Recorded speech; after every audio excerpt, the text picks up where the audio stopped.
state actors. And I think you will agree with me at the end of these sessions that there is real traction on the ground.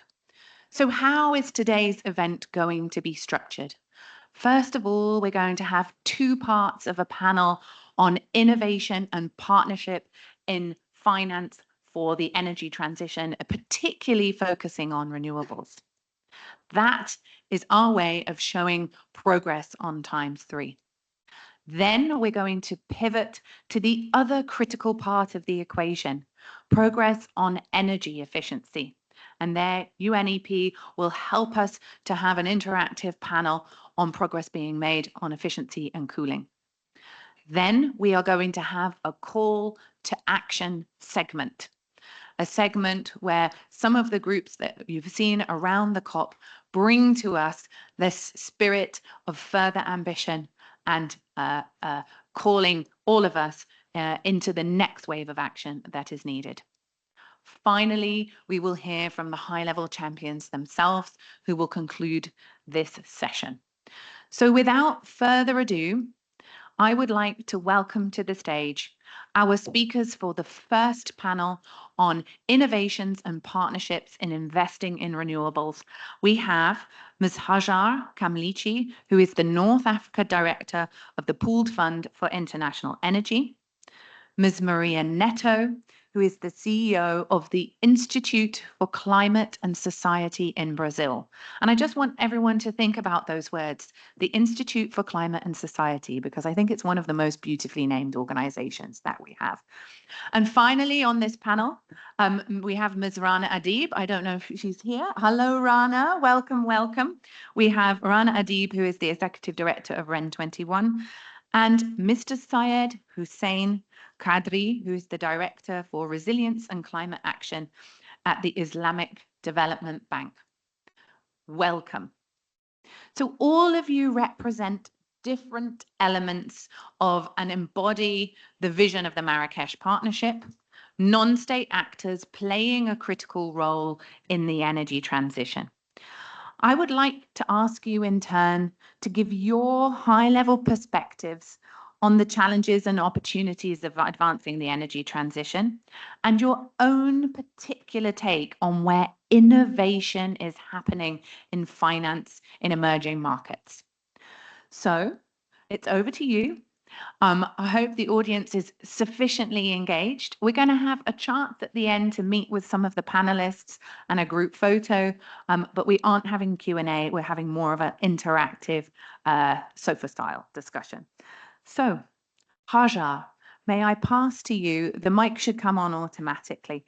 Tell us about some of the innovations you're seeing in your region and from philanthropy. Thank you. Thank you so much, Rebecca. Thank you, everyone, for being here today and celebrating with us the Climate Action Event on Energy Day.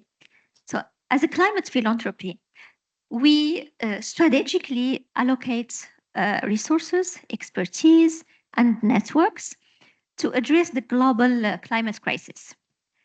And by uniting government, businesses, civil society, and international organizations, and of course, the local communities. We foster partnerships to fund initiatives that drive innovation and scale solutions that cut emissions, boost resilience, and promote sustainable development. Beyond the immediate impact, it builds the long-term capacities for systemic change and accelerating, of course, our global climate action for a low carbon and sustainable and resilient economy. In my role as the Pooled Fund on International Energy and North Africa Director, I am proud to foster and enable the partnerships that are now shaping the future of the renewable energy in the Mediterranean region.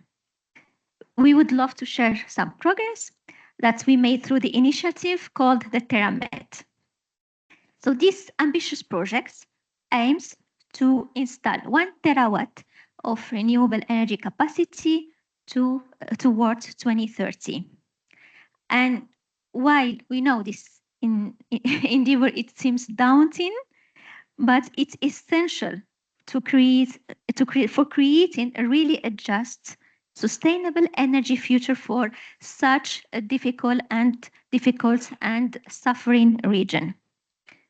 So, at the heart of the Teramet lies a simple yet powerful belief, which is the future of our region, and our words depend on our ability to collaborate, and no single organization, country, sector, or uh, or uh, or no single entity can really achieve an energy transition nowadays. So our keyword and master word has been collaboration and partnership effectively. So this is why Teramed is not just a renewable energy project. It is a testament of what we can achieve when we come all together and align our resources, our capacities, and disciplines to play a bigger role in this room. Okay. Thank you very much, Hajar. I think it would have seemed inconceivable just some years ago that a single region would aim for a terawatt. But in these last weeks, we have reached, as a community of actors, investors, and businesses, 2 terawatts of installed capacity of solar alone around the world. And this is in just a doubling in just 2 years. So it's a phenomenal success. With that, I'm going to pass over to you, Maria. Thank you so much. Good afternoon to everyone. Couple of things. Yesterday we had the Finance Day, and Lord Stern and Vera Songwei launched a report of the high-level experts on finance. The report says that emerging markets and developing countries other than China would need 1.6 trillion a year investments for, in particular, energy transition. And, you know, a lot of these resources, the report also says, come actually from private sector and in a large part also from domestic resources, not only international, which for us, in terms of talking about innovation, requires us to work much more with these countries to demonstrate and pilot and innovate and be able to scale the transition. I think this is a very important message from the report. If we don't work with these countries, with energy transition in particular, we'll not achieve the stabilization of greenhouse gases we need in the atmosphere. For that to happen also, we need to look at innovation more strongly. So I will talk a bit about Brazil because it's where I'm coming from, but I think this is a similar situation for many countries in Latin America. Brazil has actually a quite clean grid. For example, we do have renewable energy in our grid massively, but that renewable energy also is currently having some issues. First of all, climate change itself puts our renewable energy into, let's say, vulnerable situation, particularly hydropower, with higher, for example, dry seasons and climate change, okay? This pushes sometimes back the reliance on renewables, with some trying to push, for example, for questions of energy security, going back to use thermal or gas. In order not to happen, we need to think about innovation and scaling renewables, also by ensuring that the ecosystem of these renewables is a proper ecosystem. And this requires innovation in terms of thinking of storage. This requires innovation in terms of improving massively the way we distribute and transmit energy, so that also the renewables that we are having can be scaled, but also be affordable in terms of tariffs for the people who are using energy. But furthermore, we need to think about how we can use this potential of renewable energy to create an added value and local value chains. So for instance, storage can also be associated to the huge potential we have with critical minerals and the opportunity to create also local jobs and value chains for that. That requires also us to think about jobs and how we change also the local capacity for that. Further, we need to think about innovating in terms of new fuels. So we can talk, and talking again about Brazil, there is huge potential for bioenergy, for example, and combining bioenergy with, for instance, land degradation restoration. And that bioenergy, for example, can be used for large emitting sectors such as maritime, shipping, and or aviation sectors. So when we think about this and we talk about finance and this 1.6 trillion, clearly we need to think a bit out of the box and also collaborate public-private, right? So how is the best use of public sector finance, and how can public sector actually catalyze private sector, and what's the role, for example, of philanthropy? So I myself also running a Granter Regional Center in Brazil, which is like a philanthropy. And basically, I think it's very important to a couple of things. We need to have the ecosystem and the regulatory approach. It's not enough to just the finance. The finance needs to have a good pipeline of projects, design and piloting that works. So it's important to develop this ecosystem also in terms of regulatory and capacity. But we also need to develop instruments and things that are more innovative than just long-term financing. So for instance, we still lack proper instruments such as de-risking instruments and guarantees that are needed often for this kind of innovations. If we take, for example, the case of green hydrogen with a large potential, we know we don't have enough demand today with the kind of pricing needed to leap this technology. So just to give this example, we need to start thinking about how we can build innovative financial instruments for that. Further, we can maybe use better our capital markets to leverage resources. So thinking about how we can develop, for example, the green bond market and other types of markets to be able to capitalize resources that can be used in scale to do this kind of leap technologies is also important. Thank you, Maria. With that type of leadership, we are in good hands heading in to the next COP. Thank you very, very much indeed. Rana, may I ask for your reflections on innovations in this space? Over to you. Innovation in the space. I think from rent on one side, very often we tend to step back and say, like, what is the role of renewable energy in the broader ecosystem, right? And the reality actually is that the big challenge we have today, but also the big opportunity we have, is to build economies and societies that are centered around renewable energy. And I think if we take it like this, it also clearly indicates that our finance mechanism, the economics around it, the ecosystem you mentioned, need to be built in a different way, because I think some of the incumbents we observe in the finance sector are actually very much linked to the fact that today we still operate in a hydrocarbon economy and energy system. Now, there are, so I think the encouraging thing, because sometimes you wonder, like, are you still optimistic? I still see that there are really great examples and solutions that are out there.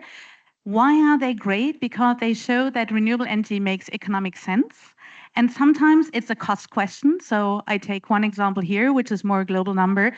Between 2019 and 2024, the share of household ownership in energy investment has moved from 9% to 18%, doubled from 2019 to 2024. Why is this the case? Because we have solar photovoltaics that is to 40–50% rooftop solar, and it actually changes ownership. And why are households doing it? Obviously, because there is a policy and regulatory frameworks, but because for them it makes economic sense. So that's at the low level. Obviously, we cannot translate such a situation directly into developing emerging economies where basically the purchase powers of the household is very different. Now, here, I think there is a major opportunity, because when we're looking at emerging economies, we have lots of examples where we actually see that countries that had a high renewable energy-based patterns on the power side have been more resilient to the economic crisis. And I do think this is another indicator. And I feel when we're discussing finance, we tend to look very much at the financial mechanism, and it's really important to do so. But it is really important that we get the stories right, how renewable energy is an opportunity to build up strong, secure, resilient countries, economies industries, and societies. And I think here I'm going to pause here, because what we see, some of the innovation actually comes in through at the project level, where we see that these are successful because we look at the supply side, we look at the infrastructure, so building up the generation capacity, we look at the infrastructure, and we directly build in off-takers. So industrial off-takers, mining, infrastructures along supply chains, for instance. And I think this is already an indication where we see like a innovation, because it is really about building green industrial hubs, also in developing emerging economies. One last part, I just think, and it's echoing what you said, 78% of renewable energy investment has been driven by the private sector. And so obviously, when we're looking into the public money that is there, philanthropic money that is there, this needs to be used to lever basically this private finance globally, regionally, but also locally. Because in developing emerging economies, the currency risk is still a major risk. And there are ways to really use local capital for local sustainable investment that make economic sense.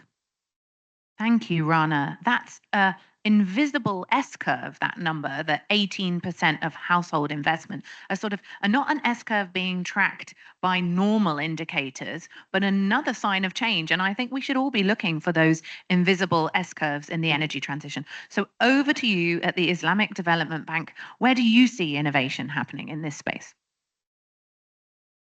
Well, thank you very much, Rebecca. And before I get to my remarks, I just wanted to say that I'm really honored to be amongst really inspirational ladies who have laid out such fascinating and such really, the future lies essentially in implementing a lot of the ideas that you've come up to. I'm afraid I'll have to come with some of the more sobering financial realities with which we are grappling with. And one thing I'll assure you is that we're not coming with a new pledge as Islamic Development Bank this year.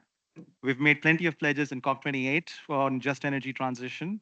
We made a pledge in COP27 on $13 billion by 2030. Where I'm pleased to say that already in 2 years' time, we are. Thank you. Yeah, in 2 years' time, we are already at 5.5 billion. So we're doing okay when it comes to finance. The question that gets asked to multilateral development institutions and financial institutions is that where is that funding going, and how are you selecting those funding projects? Are we going into the right areas? Are we financing adaptation particularly well? Are we able to do real just transition support? And is our financing socially inclusive as well? And that's an area in which not all the time we're very pleased with some of the results that we've been able to do so. So this year, what the multilateral development institutions have done, and I just want to link up to ICHLEC report that you were referring, Maria, is that although Lord Stern and Songwei report expects MDBs to be able to finance almost $250 billion, just 2 days ago we made a pledge of 120. That is for us accessible, scalable, unless and until we get more support and funds from our host, from our shareholding governments. But the point about innovation, and I just wanted to end on some of those points, was that we need to innovate by not only in the way we select the partners with which we're working with, whether it is in private sector, but also the debt market instruments that we can tap into. And the niche instruments, there are plenty of them. I'll just give you one example from the Islamic Development Bank. We have raised $5 billion worth of green sukuk, which is our version of green bonds. And there are markets which are untapped, where we know that investors are very excited to be able to support those initiatives. What we need to do is to have the right sustainable finance frameworks, make sure that the projects that we are supporting are strong enough so that our dream of making just energy transition and the Marrakech Partnership goals of accessible, scalable, affordable energy comes true. Thank you. Thank you very much indeed. That's inspiring words. Tell me a little bit more about the scalability of the sukuk green bonds, because when I started out talking about these in Indonesia some time ago, they were the flagship idea around Islamic green finance.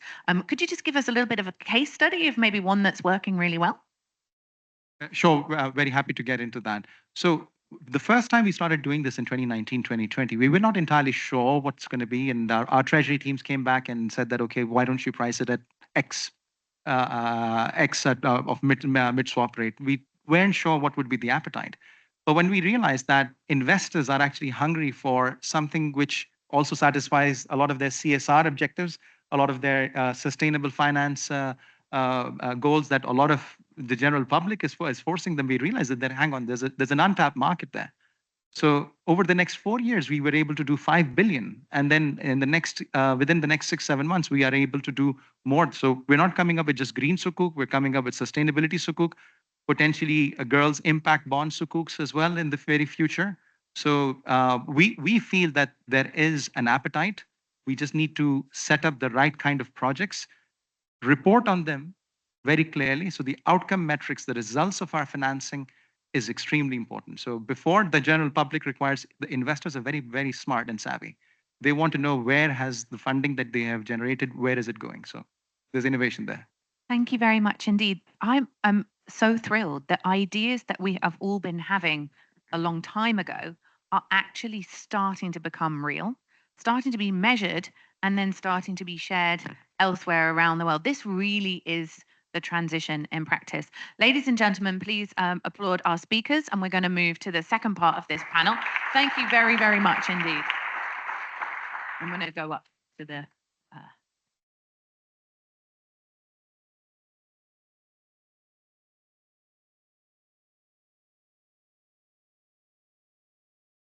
For this second session on innovations in finance and progress on the ×3 renewables goal, I would like to welcome to the stage Isma Vittina, head of the APRA Secretariat at the Danish Energy Agency, and someone who I've actually known in the energy transition space for a very long time, as well as Ms. Elizabeth N. Bronter, who is the Managing Director of iTrust and formerly of the IFC, a lady who many say has the best understanding of capital stacks for renewable energy investment in the world. And finally, to the stage, I know she's just preparing herself. Anna, you're just here, just on time. Thank you very much. Ms. Anna Rovsva, the Director of Policy and Public Affairs at the, or if you want to come here, we'll be able to see the panel a little bit better. Public and Policy at the Global Renewables Alliance. And the Global Renewables Alliance is also something of a new kid on the block as well, the trade association of all of the renewable energy industries. So the purpose of this panel is an interactive dialogue on scaling up renewable energy investment. And we're going to actually hear from some of the actors themselves on what the challenges are and also how your work is overcoming them. So first of all, I'm going to turn to you, Liz, if I may. The mic should come on automatically. Can you tell us a little bit about some of the barriers you're seeing and how iTrust is stepping in to pick up the solution space? Yes, Thank you. Thank you very much, Rebecca, and thank you to the UN for hosting such an important conversation. So there are two challenges, I would say, that are most important to investors as they look to make investments in emerging markets in renewable energy. The first one is clarity of policy, and the second one is de-risking and accepting the right return for the right risks that they are taking.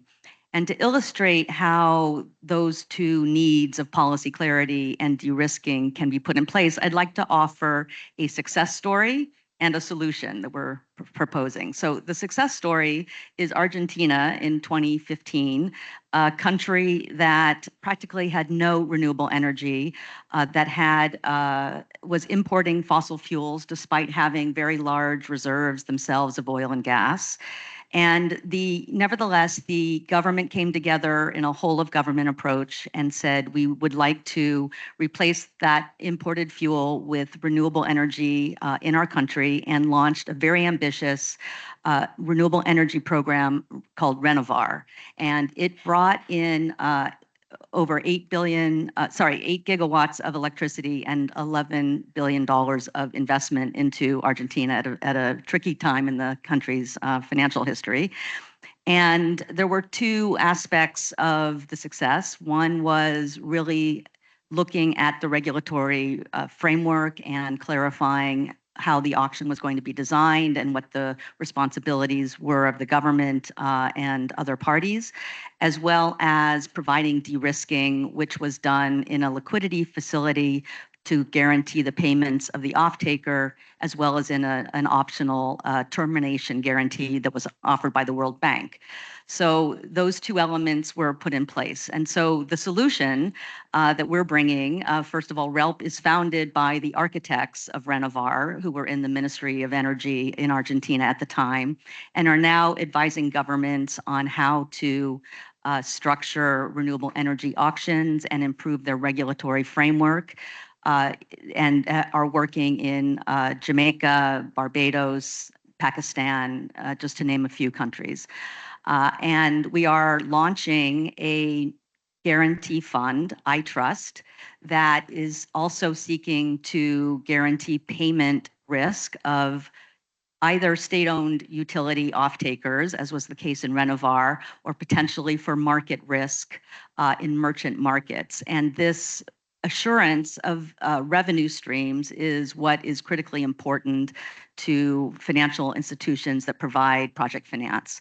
So we are having quite a bit of excitement around this program and have received letters of interest from IPPs who would like to take advantage of it.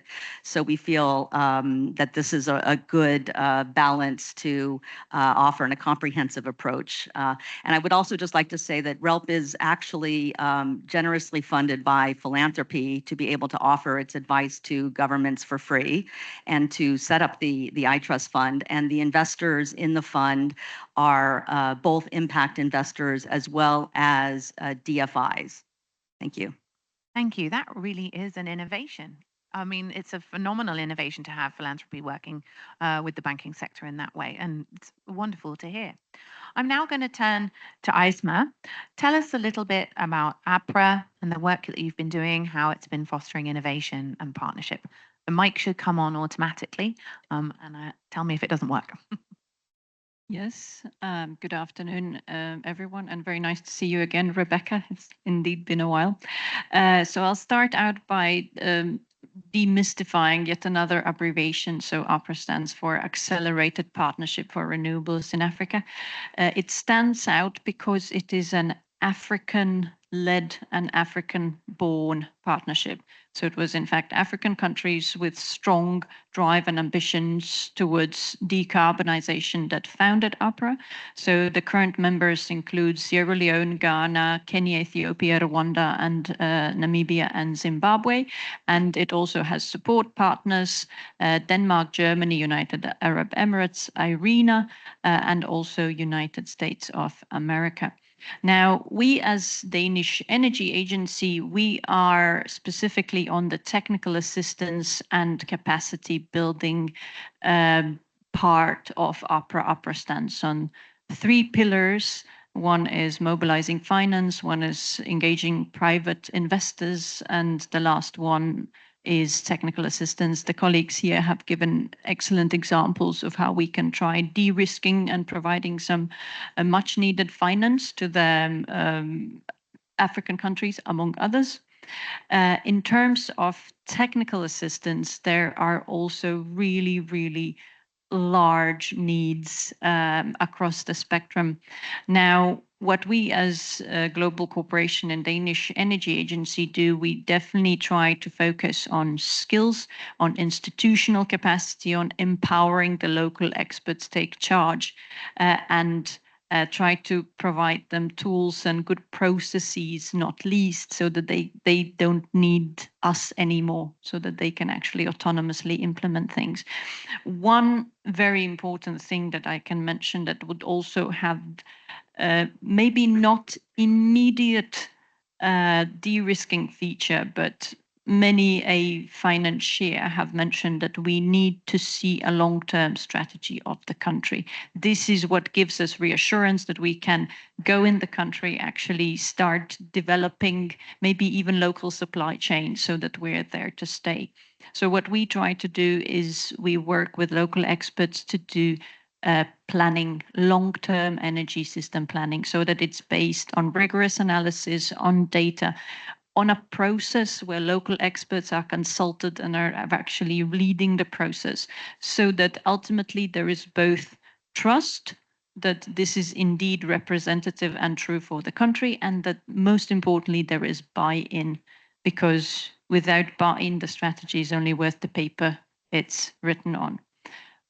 The second step is renewable integration. You cannot expect a country to have sky-high ambitions for variable renewables unless they have some confidence that they will actually be able to operate the grid with these renewables. And we do see that even with very low shares of variable renewables, there is genuine concern in many countries how we are actually going to tackle this. And of course, in Denmark, we have 63% of annual average of wind and solar in the power system. So there are lots of time-proven, cost-effective tools that this just needs to be conveyed and transferred to the partners so that they can also embark on this journey well-informed and empowered. And last but not least, regulatory framework assistance, especially in our already ongoing cooperation in Ethiopia. We have spent a lot of time trying to work out a renewable energy auction scheme that would indeed appear attractive and fair and have competition actually from investors, which in turn could drive down the ultimate cost of the winning bids. But there are really many components that need to go into there, and quantifiable criteria, transparency, inclusive process, involving of stakeholders early on in scoping these auction schemes are all very, very important. And it does take time, and it does take real engagement and involvement of the local actors. A really good auction scheme can be a major success factor, such as in South Africa in the period of 2011 to 2015. They were getting almost world record level low auction winning prices, which was a breakthrough for the African continent. And I'm sure that this success can be repeated. I think I'll stop here. Thank you very much indeed. What a brilliant ecosystem explanation of the role of politics, policy, investment, and sustained leadership. And I'm always struck by that example of how the auctions in South Africa inspired some of the design in Argentina and is now being played out elsewhere in the world. And that sort of knowledge exchange on what works is so essential in this space. So now over to you, Anna. Tell us a little bit about the partnerships and the innovations that you're most proud of and where you see some of the big bottlenecks at the moment. Thank you very, very much. Thank you, Rebecca. Thank you for giving these fantastic examples, and it's a pleasure to be here. For GRA, really, we advocate so much for this tripling goal, because of course we all know, as we were all here together 1 year ago, that it's the single or among the most important steps we need to be taking to reach our climate goal, to reach 1.5 degrees, to keep that alive. And so this year, we try to articulate what needs to happen from the industry's perspective, the global renewables industry voice that we try to be, for that to take root. Because GRA was created at the idea that the renewable energy industry has come of age, that we have a lot of work to do, and that is best done as an industry voice at large. So much needs to happen. We know there's a lot of challenges ahead, permitting, grids, supply chains. Much needs to happen here, but financing is absolutely front and center. And I want to share maybe 2 reflections that we've had from this past year of work as we try to understand this a bit better, together with a range of different leading public and private voices that help us with this. First is that there really seems to, and this is a helicopter view, right? We're trying to really zoom out here. I think COP is actually the most appropriate place to do that, where we stand. The first insight really was that there really is a need for a trialogue, because governments set targets, then the onus falls on the industry to get that all built. but financiers, public and private, come in to raise the capital for that to happen. So there's a three-way discussion here that I don't see happening enough. It would help a lot in terms of understanding not just the bottlenecks that we know exist, but also our respective mandates, the margins of maneuver that each party has. We all have our fiduciary duties. We all have the limitations with which we can work, the language in which we speak as well. GRA is an advocate for tripling renewables. We speak in terms of the trillions necessary to get tripling, let's say, delivered. 6 years from now, it's $10.5 trillion, in case you were wondering, just to get generation capacity on track. But when you talk to project developers or you talk to financiers, they speak more in project terms, more in millions or hundreds of millions of dollars in terms of the project specifically. They speak in megawatt hours and real project language, project finance language. So there's a first disconnect there for us to be understanding that better.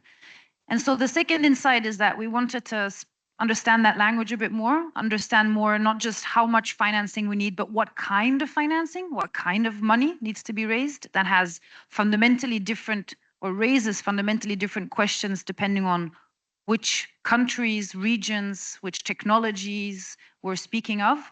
And so ourselves, within our learning of the global picture, we're trying to drill down further what this means for financiers, how that impacts industry in different regions of the world, so that we can really get a better understanding, steer the debate to get more granularity on this. And I think that's some of the work that we're really trying to push forward that would link very well to the examples that you're giving at large. Stop there. Anna, thank you. That's brilliant. We've got a tiny bit of time to maybe go back to two of the first speakers. I'd like to ask you this. APRA was launched with much expectation and excitement because it was such a needed initiative on the African continent and came out of last. Which country, an example, is exciting you most across your whole dashboard of projects? What do you think the room needs to hear today is the place that's kind of captured your imagination in this process that you think that we need to hear about the most? I think that's a very wonderful question to.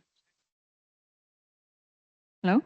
I think it's a wonderful question to really try to make it much more tangible and kind of landing the helicopter, as it were, for a brief spell.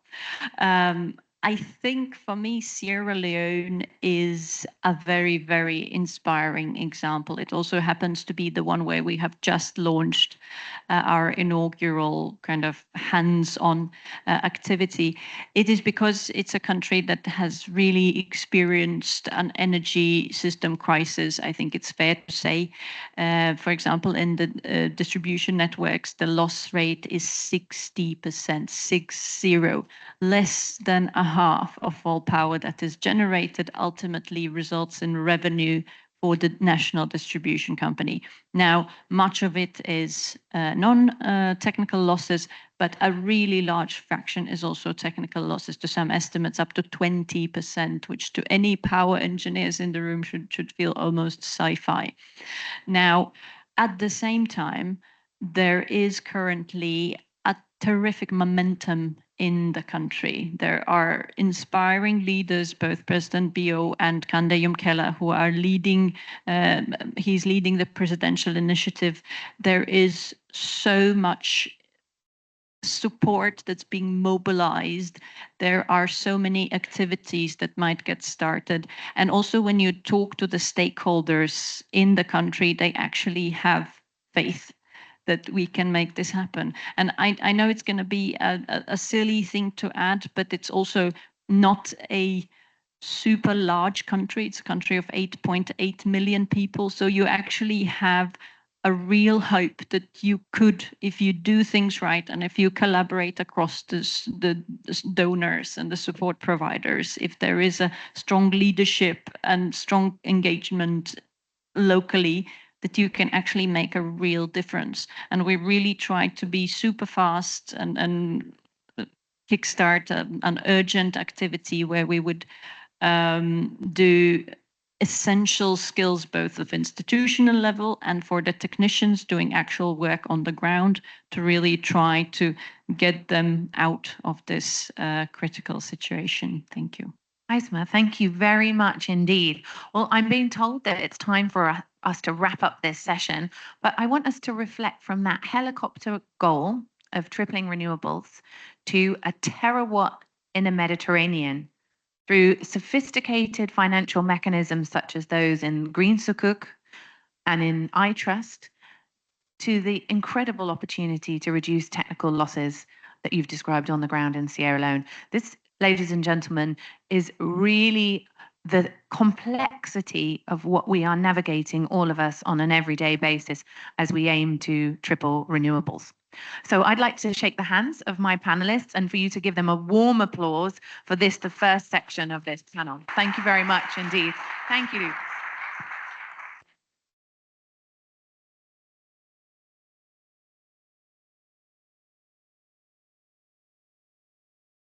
I hope you all enjoyed that description of some of the practical changes that are being done on tripling renewables and really embody the spirit of the Marrakech Partnership of collaboration between non-state partners. Our next segment is the other part of this critical jigsaw in energy.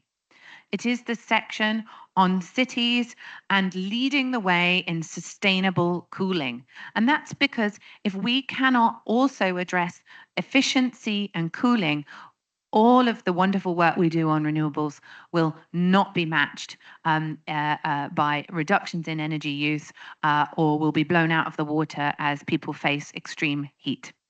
So I'd like to welcome to the stage to MC this important part of the dialogue, Ms. Lily Riahi from the United Nations Environment Programme. Lily, welcome to the stage.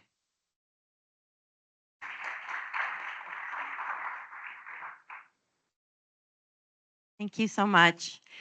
Well, colleagues, as we gather today here at the onset of winter in Baku, we certainly need to remind ourselves that 2024 broke yet again unprecedented heat records.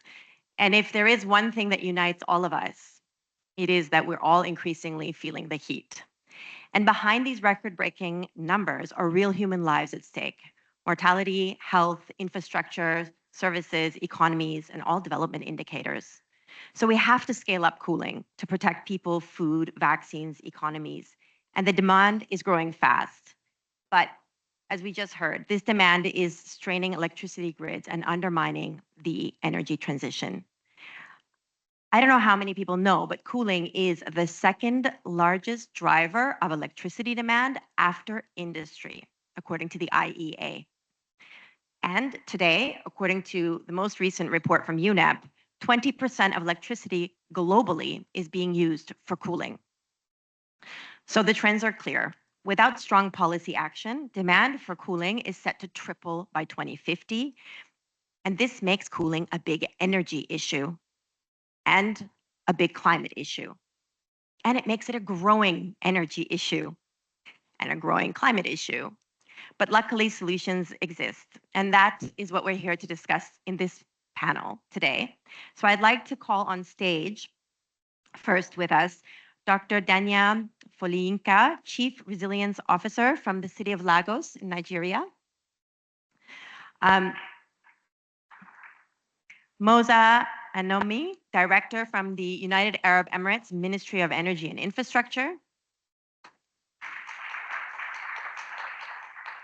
Georgia Rambelli, Director of Urban Transitions Missions at the Global Covenant of Mayors. And Graham Midman from the UK Department of Energy Security and Net Zero.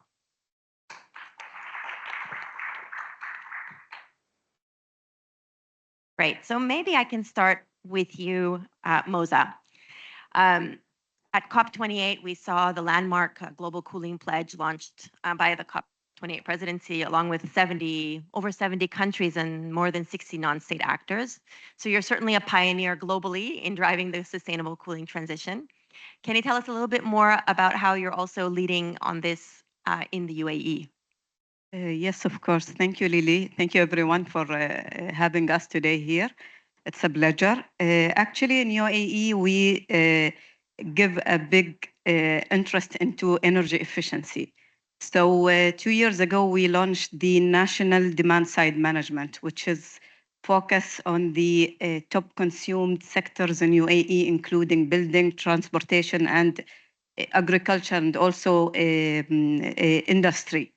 So in buildings, we have a lot of initiatives that focus on different layers of energy efficiency, including the green building codes, which guaranteed the minimum requirements for energy efficiency in buildings, either it's under construction or also under maintenance.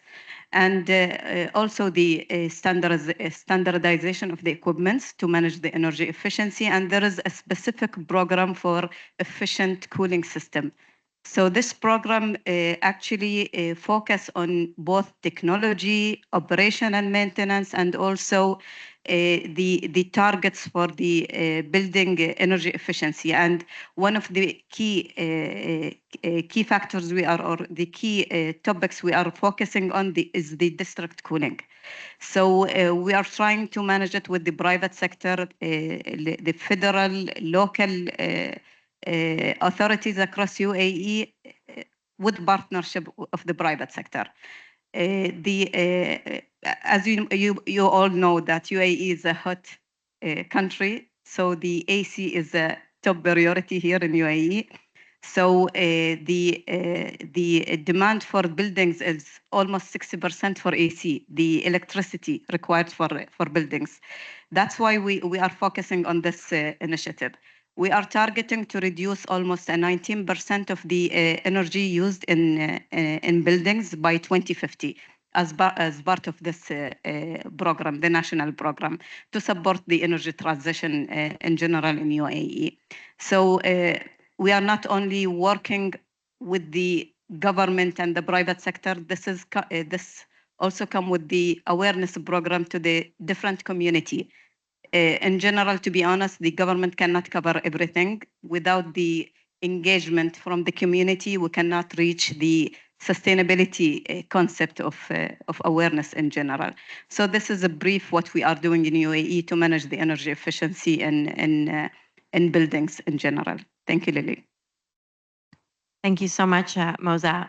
Yeah, tackling 60% energy consumption in your buildings or electricity consumption in your buildings from cooling is definitely a very big challenge. So, and I will come back to you on district cooling as well. But maybe I can move to you, Dr. Dania, to ask you a little bit about how you're tackling sustainable cooling in Lagos and what strategies you're implementing in your city that other cities can learn from. Thank you very much, Lini, and thank you for having me here today. So in Lagos, extreme heat is one of our major climate impact drivers, not as bad as the UAE, but still something that impacts us. And one major way by which we see this is the urban heat island effect. A lot of the city is built up concrete, and so as government, we've had to review our strategies and see how we can put in place innovation or strategies that can help us reduce this. So now we're particular about greening.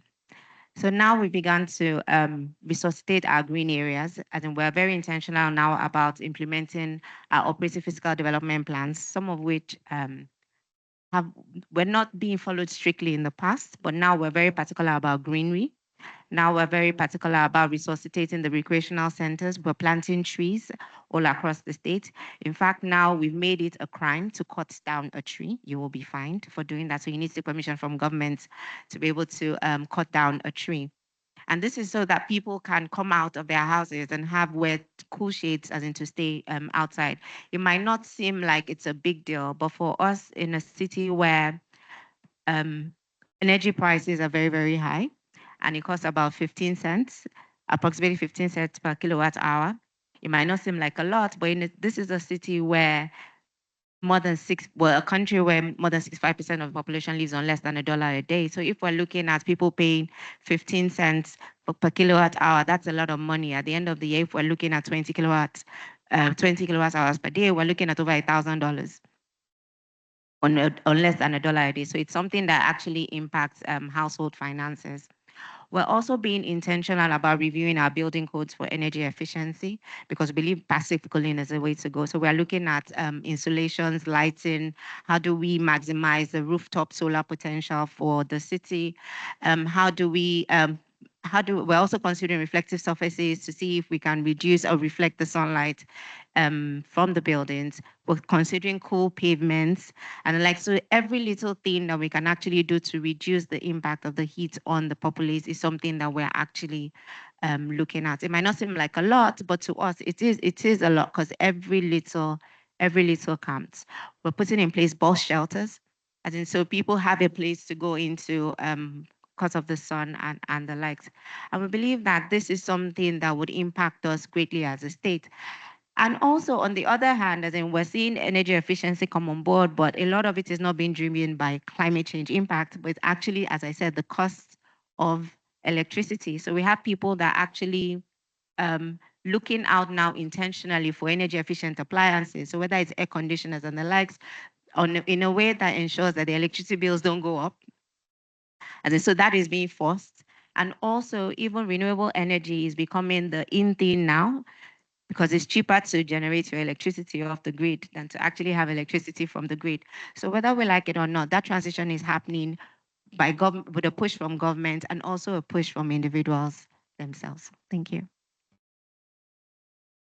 Thank you. It's great to hear about the comprehensive approach. Cooling is not only about the efficient air conditioners, but it's also about, the green spaces and the building design and the urban planning that's also having an impact. And we do see that in studies, such solutions can reduce cooling capacity by about 24%, which is quite significant when you're looking at the energy transition.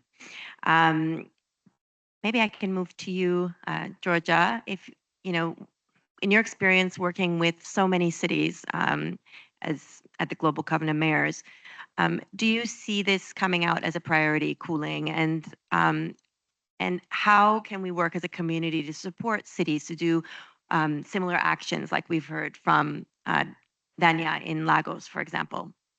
Well, thank you very much, first of all, for having me in this panel, Lily, but also for the opportunity to talk about these very important issues that our cities are facing. I have the pleasure to represent around 13,000 plus cities across the world that are signatories of the Global Covenant of Mayors that have committed to climate action to reduce emission, improve resilience, and in particular also improve energy access. 100 out of this large community have taken a step forward and have joined the Urban Transition Mission of Mission Innovation, which I have the pleasure to be the director of, and are already looking into the trajectory to become net zero as quickly as possible, but also to secure a community that is in a future that is resilient and inclusive at the same time. So the first step that we undertook when we started working with these cities was to really talk to them one-on-one about their priorities, their pain points, the things that they would like to implement. And about 13 out of the 100 immediately told us cooling for us is a priority. I have to say, I was a little bit surprised because I would have thought that it was a priority for more of them. So I started to dig a little bit deeper into that conversation. And about another 28 at the end of our conversation admitted that indeed cooling is an important priority. Just they were not calling it cooling. Some of them they called it green and blue infrastructures, looking into how to use urban planning, for example, to tackle heat island effect. So, for example, Medellin is doing that by building green corridors. Many other cities are inspired and would like to do the same. They call it energy efficiency at large, in particular when it comes to buildings. So the way that they address this within the public buildings, but also the way that they try to accompany citizens in living in more comfortable, from a thermal point of view, of course, buildings to be able to be more comfortable in their space.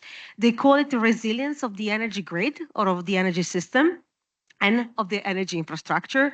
So when we think about district cooling, for example, the application of different natural-based solutions. So again, cooling is not the word that jumps to mind, but it's all integrated, interconnected. And then finally, they call it energy poverty. Beside the many citizens and communities that are not able to pay their heating bill, there is an increasing number of citizens that can't pay their energy bill, and that energy bill comes from cooling.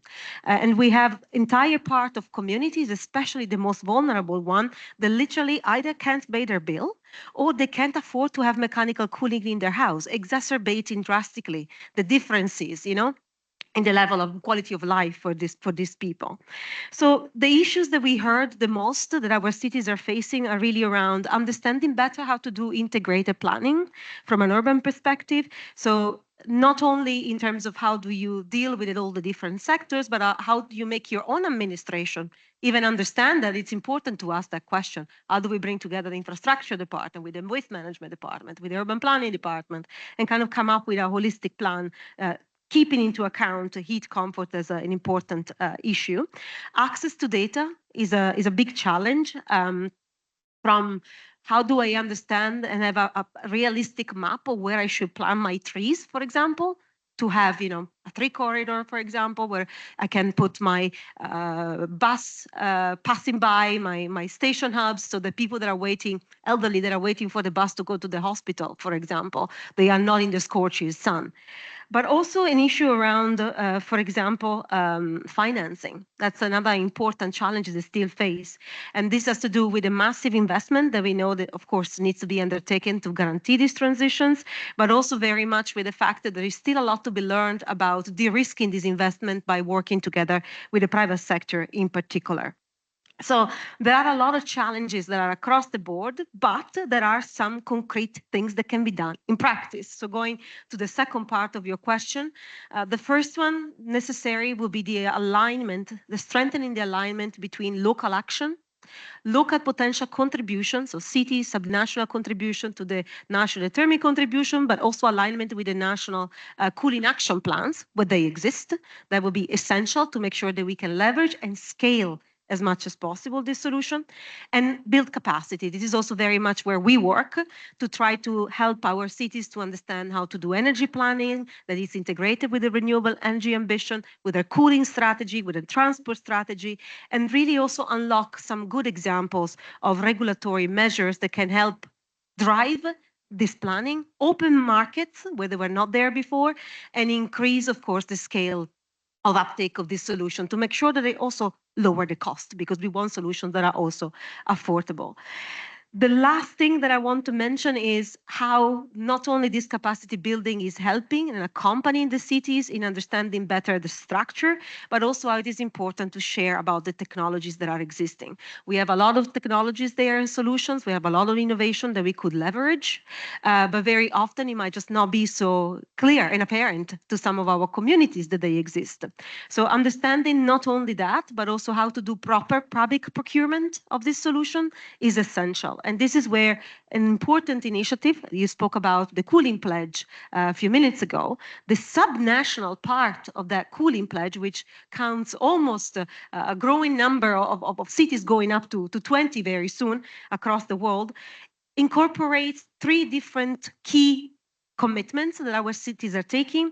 The first one, to incorporate a cooling strategy in existing strategies where they are already available by 2026 to really mitigate as much as possible the effect, but also to adapt to extreme heat, to urban heat, to significantly increase blue and green infrastructures by 2030. And then finally, last but not the least, and this is what I was mentioning, the potential of public procurement, to pursue public procurement that can really support these targets of tackling this challenging, reducing emission, and increasing resilience of our system by 2030. And I will just leave it at that. Thank you so much. I won't attempt to summarize because you covered many items, but I do see some very important points emerging. And one of them is also about this cooling transition is also about a just transition, because actually those that are often most impacted are vulnerable communities who are least able to either pay for the electricity bills or access cooling systems. And so it's very important to have this comprehensive approach. And with that comprehensive approach, you need certainly collaboration, both horizontally, but also vertically between the local and national actors. And that's where I can maybe transition to you, Graham, The UK was also a signatory to the Global Cooling Pledge. And, we just heard from Georgia about the significance of also the subnational pledge. How are you in the UK working to advance the pledge and work with your subnationals to support them as well on this topic? Thanks very much, Lily, and thank you very much for having me here. And hi, everyone. I'm Graham. I'm from the UK. And cooling is often regarded as a bit of a Cinderella in the energy industry. I kind of start with that. And some of you may know the Cinderella story, okay? But Cinderella was a little bit hidden, okay? And she was very beautiful. Okay, but it took a bit of an exposure on her for us to see the beauty. And cooling is very hidden, but also very, very beautiful and important for us as an industry. And I was delighted on behalf of the UK to be central in the development of the Global Cooling Pledge, which was announced and supported last year at COP. And this gave Cinderella a bit of a crown, and it raised the profile of cooling significantly. Internationally, nationally for us in government, and as a result, we'll be developing a national cooling action plan, or a cooling outlook, as we call it. But also, importantly, it's raised the profile of cooling locally. And Georgia mentioned just very briefly the local cooling pledge, or the regional cooling pledge, which has got three commitments to it. And we were delighted in the UK that one of the first signatories of that was Greater Manchester. And I'm looking around here and just wondered, who's ever been to Greater Manchester? I'm just looking to say, oh, some people, excellent, audience participation. I like audience participation, okay? And if you've been to Greater Manchester, would you describe it as being a hot place or a cold place? It's a wet, cold place. And every time I go there, I always have to pack about 4 different layers and a big jumper and whatever, because it's cold. And one of the commitments in the pledge was about having a heat action plan, okay, to deal with extreme heat. And the fact that Greater Manchester has signed this commitment means that they're actually taking heat very, very seriously. And that's a place where I have to take 3 layers, okay? So it's really important for Greater Manchester, and therefore it's really important for the rest of the UK, all our other cities. And I'm delighted that Greater Manchester are trailblazing, and we will support them in central government in trailblazing. I'm going to stop there. I probably said too much. Thank you. So I'm looking for a cue, because I think our time is out, right? Yeah. So unless you want to say one concluding remark, because I don't think that Cinderella is hidden anymore, and I want to applaud all of you for the amazing work that you're doing. On the electricity side, we're so worried about increasing demand from AC, and if you can't get people's livelihoods attended to in extreme heat, we won't be able to solve this crisis together. So please, ladies and gentlemen, a round of applause for this esteemed panel today. Thank you.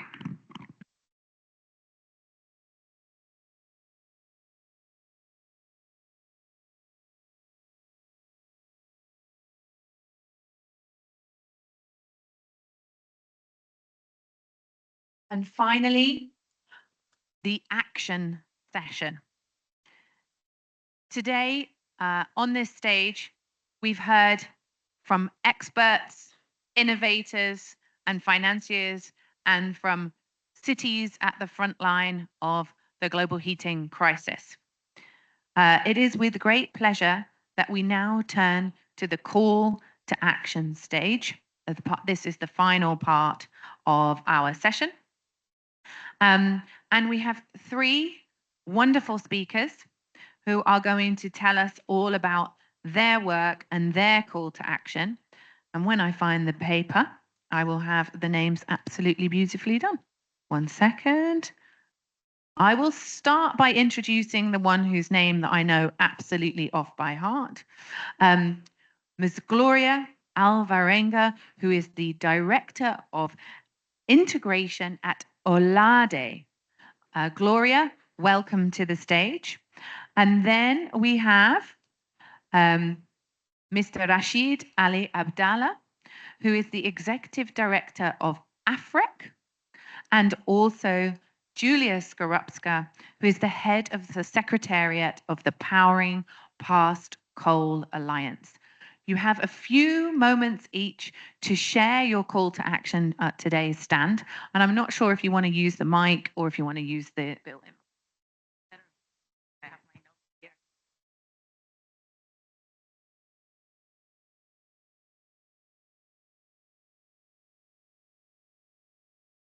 Didn't know. Here it is. Thank you. Okay, so I have a presentation. My name is Gloria Alvarenga. I'm the Director of Integration, Access, and Energy Security of OLADE, and it's a pleasure to be here today. I have a presentation, but I don't know what's wrong, but I can start. I'm going to talk about a little bit of OLADE. OLADE, it's an international organization with the intergovernmental nature. We've been established on 1973. We were 51 years ago, and we're the repository of the statistic of the region of American, Latin America, and the Caribbean region. From OLADE, we seek to contribute to integration, to sustainable development, and energy security of the region, advising and promoting cooperation and coordination about the member countries. We have 27 member countries of all the region, and we have 3 governance bodies, that is technical groups, the Council of Experts, and the Meeting of Energy Ministers that is held each year in the Energy Week. Last 2 weeks before, we have our Energy Week in Paraguay, and we have this ministerial meeting that we have. The main objective to this is to foster the dialogue and the cooperation among OLADE and the member countries, addressing these challenges and opportunities in this energy transition. Next slide, please. So I wanted to show one of the goals that we have in this ministerial meeting that I've been talking to. 21 member countries of Latin American and the Caribbean reaffirm they're committed to improve energy efficiency in Latin America and the Caribbean, setting a target of 1.3% increase by 2030. They urge ensuring adequate financial resources to promote the adoption of the sustainability technologies and the strength of the local capacities. They also stress the importance of implementing national energy efficiency policies and regulation, and also they urge OLADE to lead this follow-up and analyze to these goals, recognizing the diversity of capacity that the resources in the region have. Next slide, please. Yeah, we joined also the declaration of no new coal-fired power plants in Latin America and the Caribbean. It's good to know that 21 countries also agreed to not to start a new coal-fired power plants in Latin America and the Caribbean region, promoting this gradual elimination of the coal and electricity generation as part of the climate commitments that we have. They emphasize they need diversity of energy matrix with a low emission resources to meet electricity demand.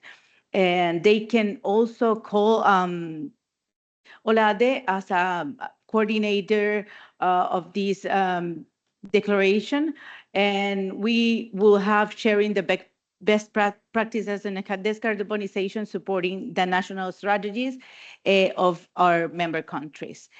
And then the last slide that I wanted to show you, it's our project, our initiative that we have, the project of hydro for net zero in Latin America and the Caribbean. Also, 2 weeks before, we start and highlight the importance of the hydropower in the context of the energy transition toward more sustainable model. So Olare is committed, and we just want to all the stakeholders and all the possible help that we can have from here to Latin America and the Caribbean. We can, if you can join us, we invite everything because this is a responsibility of all. Thank you very much.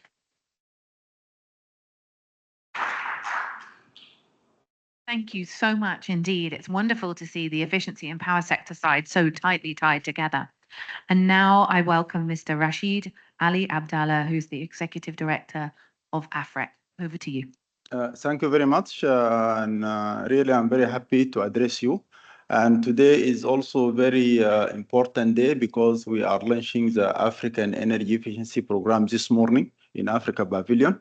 And for the people who know Africa Energy Commission is specialized agency of African Union. We are working with all 55 African member states in all the energy sectors. Next, please. Next. Okay. The energy or AFIS, we can say, the driver for this program actually, it is response to the call for Minister of Energy who mandated AFREC to develop a comprehensive program on energy efficiency.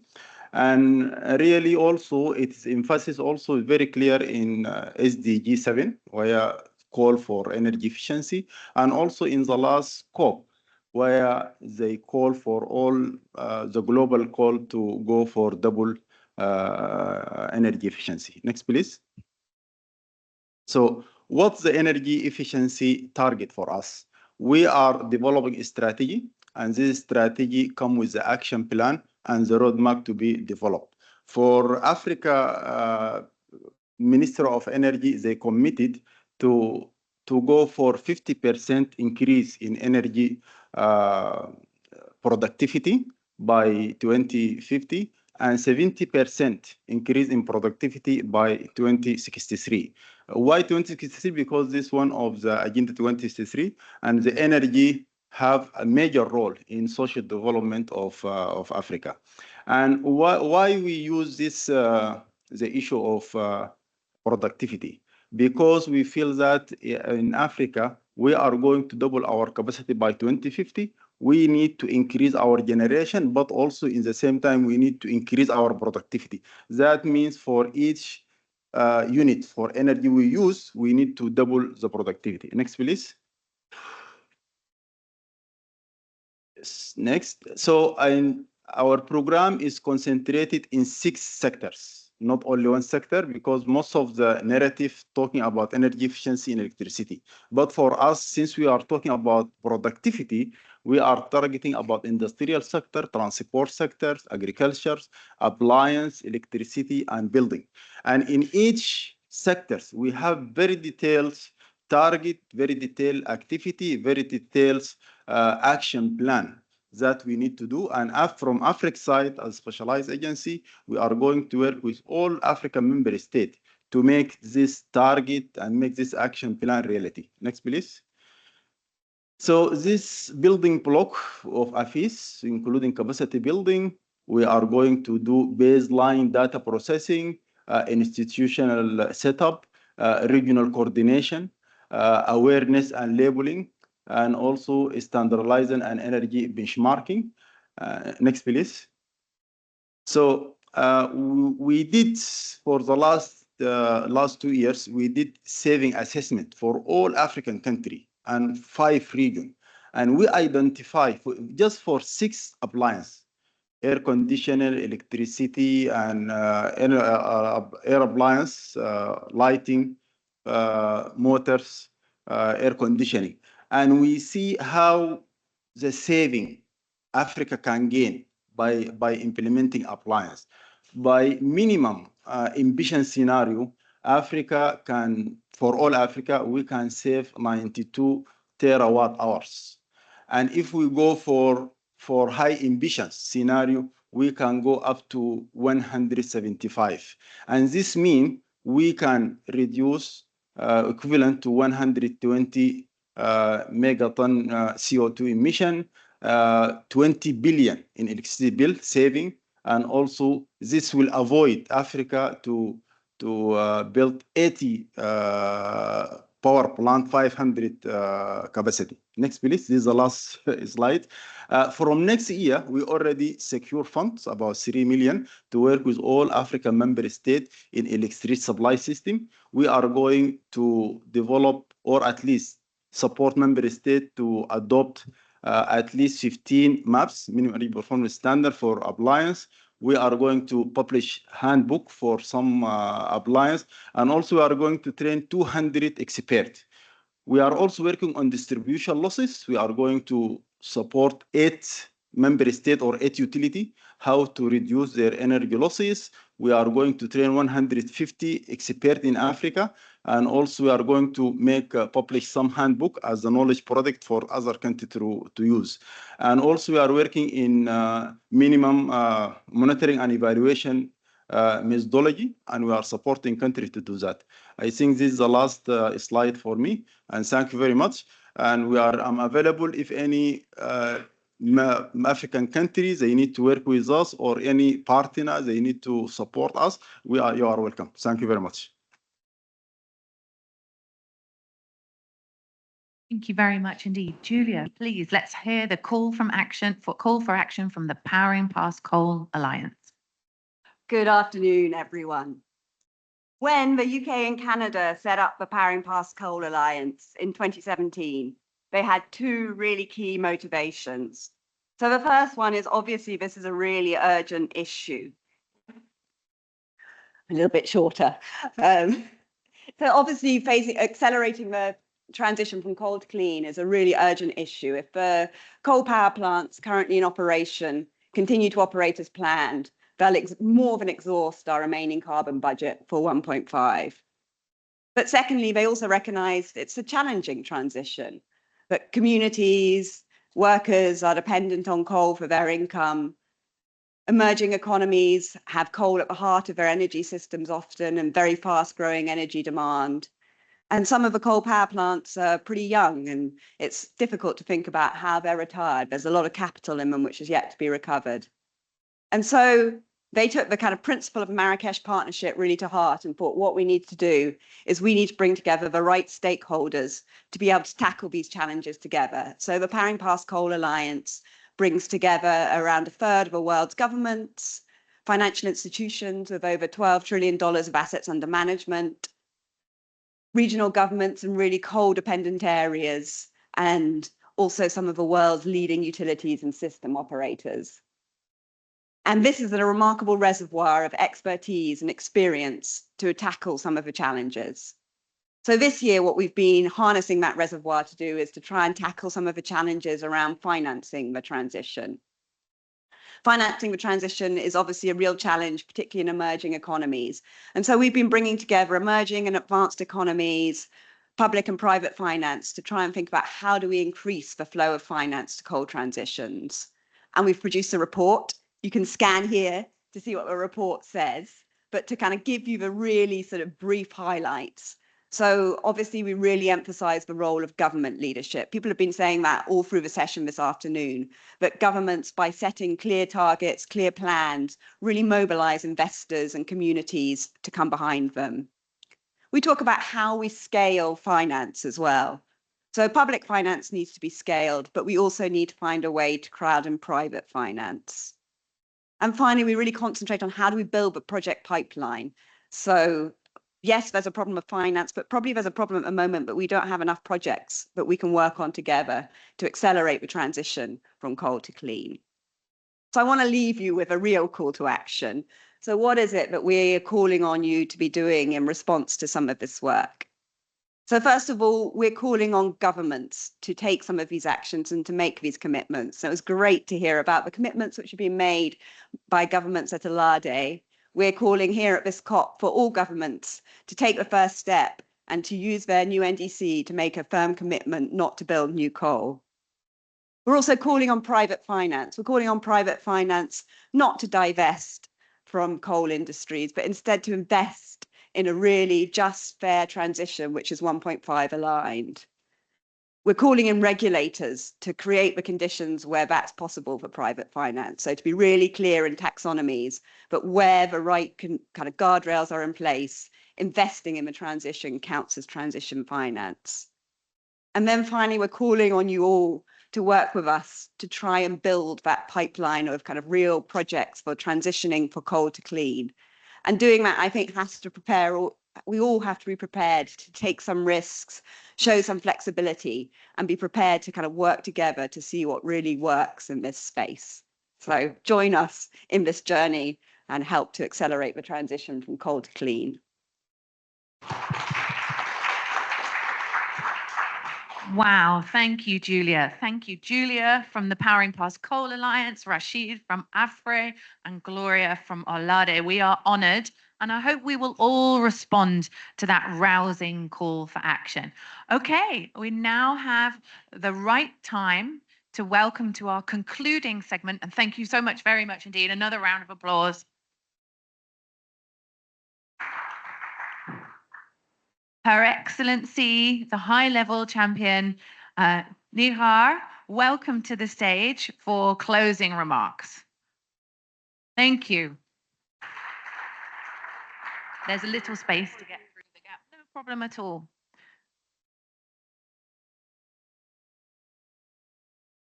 Ladies and gentlemen, it's a great pleasure to address you today at the Action Event on Energy, focused on powering a just and resilient future, as well as on unlocking investment for renewable energy transition in developing countries. COP29 marks a decisive moment for the entire global community. The outcomes of global stocktake have provided us with a clear roadmap, and now it's up to all of us to translate this roadmap into action. Ambitious, practical leadership, particularly in the global south, contributing to development and keeping people at the heart of this transition is crucial. The COP29 presidency presented 14 global initiatives, including 9 declarations and pledges and 5 partnerships. We would appreciate your endorsement of these declarations, pledges, and partnerships aimed to align climate action with sustainable development. As laid out in the COP29 presidency initiatives, energy grids and storage, green corridors and zones, and hydrogen, particularly for end-use sectors that are difficult to decarbonize, are critical for delivering on these targets. Using the actionable roadmaps laid out in the 2030 climate solutions, non-state actors are coming together to transform sectors and systems, including the energy sector. The question that you raised today is that how we can accelerate investment in renewable energy. It requires practical strategies that address policy, market, and technology challenges. Policy frameworks need to be strengthened. Access to financing is something that is required. Foster technological innovation. Foresight for its engaged private sector and communities. All the steps need to be taken. The efforts are advancing progress towards the critical mitigation and adaptation goals we need by 2030. For example, PepsiCo, a Race to Zero, and RE100 members already sourced approximately 80% of its global electricity needs from renewable sources. Another example, a few weeks ago, the members UNESA, the Utilities for Net Zero Alliance, including 9 Race to Zero members, announced that they are planning to invest more than 116 billion USD per year in clean power generations and power system grid infrastructure globally in the coming years. And today they will announce their upgraded targets and new members. Collaboration between the public and private sector, collaboration between developed and developing countries, collaboration between large corporations and small and medium enterprises across value chains can bring us together towards just and resilient energy systems. Public-private collaboration can deliver better energy policy to deliver on the energy transition through implementable and investable NDCs and adaptation plans that can deliver change, deliver investment, deliver development, and deliver clean energy for all. This provides clarity, reduce uncertainty, and attract investment to support the next generation of NDCs and ensure they are aligned with sustainable development goals. As governments develop policy and market frameworks to facilitate the energy transition, the private sector, historically responsible for 86% of global investment in renewable energy, is positioned to lead the charge.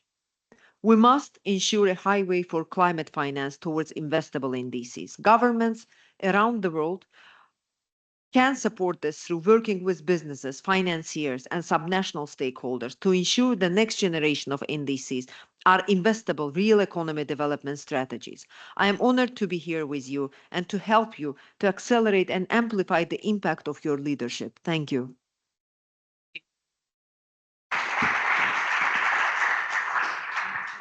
I would like to thank the high-level champions, the Marrakech Partnership, and especially Irina for this segment on Energy Day at COP29. Ladies and gentlemen, have a wonderful evening in Baku, and thank you all again. Photo? Would any of the participants like to have a group photo on the stage? It's very much an opportunity at this moment.